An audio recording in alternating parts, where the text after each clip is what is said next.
சம்பவம் நடந்த நாள் பிப்ரவரி 17, 2017. குறிப்பிட்ட நம்ம கதாநாயகி நடிகர் லாலுடைய லால் கிரியேஷன் ஆபீஸ்ல இருந்து ஒரு டப்பிங்காக திருச்சூருக்கு கூட்டிட்டு போறதுக்காக ஒரு கார் வருது. அந்த காரை ஓட்டிட்டு வர ஒரு மார்டின் ஆண்டனிங்கிற ஒரு அல்டர்னேட் டிரைவர் நடிகை கூட்டிட்டு டப்பிங் ஒர்க் எல்லாம் முடிச்சு திருப்பி காரை கூட்டிட்டு வர்றாரு. ரொம்ப ஸ்லோவா தான் ஓட்டிட்டு வர்றாரு. காரை ஓட்டிட்டு மொபைல் போன்ல யாருக்கும் மெசேஜ் அனுப்பிக்கிட்டே வர்றாரு. நெடும்பாசேரி பக்கத்துல இவங்க கார் பின்னால ஒரு டிராவலர் வந்து போகுது. ரெண்டு வாகன டிரைவர்களுக்கு சண்டை நடக்குது. டிராவலர்ல வந்த ரெண்டு பேரும் மார்டின் ஆண்டனி கூட காம்ப்ரமைஸ் ஆகி இவங்க கார்ல ஏறிக்கிறாங்க. இந்த ரெண்டு பேரும் நடிகைக்கு ரெண்டு சைடுல உட்காந்துக்கிறாங்க. கார் கிளம்பசேரின்னு ஒரு இடத்துக்கிட்ட வருது. அந்த மணிகண்டன் ஒருத்தர் கார்ல ஏறிக்கிறாரு. அவர் மார்டின் ஆண்டனி பக்கத்துல உட்கார சொல்லிட்டு தானே காரை ஓட்ட ஆரம்பிக்கிறார். இன்னும் கொஞ்ச நேரம் கழிச்சு இன்னும் ரெண்டு பேரும் இந்த காரை நிப்பாட்டி ஏறிக்கிறாங்க. ஏற்கனவே பின்னால ஏறின ஒருத்தர் இறங்கிக்கிறாரு. இப்ப புதுசா வந்தவங்க கார்ல நடிகைக்கு ரெண்டு சைடும் உட்காந்துக்கிறாங்க.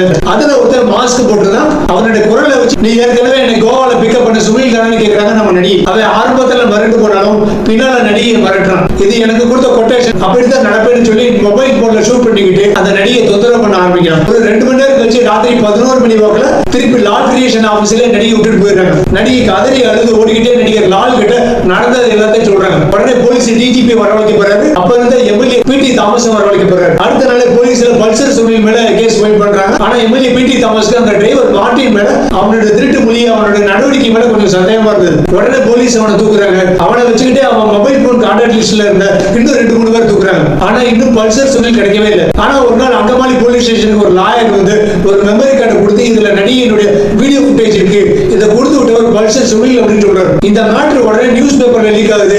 அப்பதான் இந்த கொட்டேஷன் செயல்படுத்துறவன் பல்சர் சுனில் ஒருத்தன் இந்த விஷயம் ஃபுல்லா கேரளா ஃபுல்லா வைரல் ஆகுது. அடுத்த 2 நாள்ல போலீஸ் பல்சர் சுனில தீவிரமா தேடும் போதுதான் அவன் நேர கோர்ட்ல வந்து சரண்டர் ஆகுறான். ஆனா அவன் ஜட்ஜு முன்னாடி அப்பீர் ஆகிறதுக்கு முன்னாடியே போலீஸ் அப்படியே கோர்ட்டு சவரை தாண்டி உள்ள குதிச்சு அப்படியே அவன் சட்ட காலரை குத்தா பிடிச்சு ஸ்டேஷனுக்கு கொண்டு போய் முட்டி தட்டி விசாரிக்கிறாங்க. 2 நாள் கழிச்சு பல்சர் சுனில் இந்த கொட்டேஷனுக்கு எனக்கு பேசின ஒரு 2 கோடி ரூபாய் 5 இன்ஸ்டால்மெண்டா 5 மாசத்துல கொடுத்துருங்க, இப்போதைக்கு அவசரமா ஒரு 300 ரூபாய் கொடுங்கன்னு ஒரு லெட்டர் எழுதுறாரு.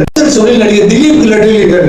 இதை வச்சுதான் இந்த சம்பவத்தோட முக்கியமான குற்றவாளி திலீப்னு செய்தித்தாள்கள் டிவி சேனல்கள் பரபரப்பா நியூஸ் வர ஆரம்பிக்குது. இப்ப திலீப் பேர் வெளிச்சத்துக்கு வந்த உடனே அவரையும் அவருடைய நண்பர் நாதிர்ஷாங்கிற மிமிக்ரி கலைஞர் 2 சினிமா டைரக்டர் போலீஸ் விசாரணைக்காக கூப்பிடுறாங்க. 2 பேரையும் 13 மணி நேரம் போலீஸ் விசாரணை நடத்தியும் எந்த ஒரு தகவலும் குழுவும் எவிடன்ஸும் கிடைக்காதனால இந்த 2 பேரையும் விட்டுறாங்க. இந்த கேஸ் இந்த அளவுக்கு சீரியஸ் ஆகி திலீப் ஜெயிலுக்கு போறதுக்கு முக்கியமான காரணம் யார் அப்படின்னு பாத்தீங்கன்னா WCC சொல்லக்கூடிய விமன் இன் சினிமா கனெக்டிவ்னு ஒரு அமைப்பு மலையாள அம்மா அசோசியேஷன்ல இருந்து வெளியேறி இவங்க திலீப்புக்கு எதிராக தீவிரமா போராட ஆரம்பிக்கிறாங்க. இந்த அமைப்புல உள்ள முக்கியமான நடிகைகள் தான் பார்வதி திருவோது, அதை நம்ம பூ கொடுத்தல் நடிச்சாங்கல்ல அவங்க தான். அப்புறம் ரீமா கலிங்கல், அஞ்சலி மேனன், ரம்யா நபீசன் இவங்க எடுத்த தொடர் நடவடிக்கைகள் காரணமாக தான் கேஸை இன்னும் துரிதப்படுத்துறதுக்காக சிஎம் பினராயி விஜயன் கிட்ட இவங்க ப்ரப்போஸ் பண்றாங்க.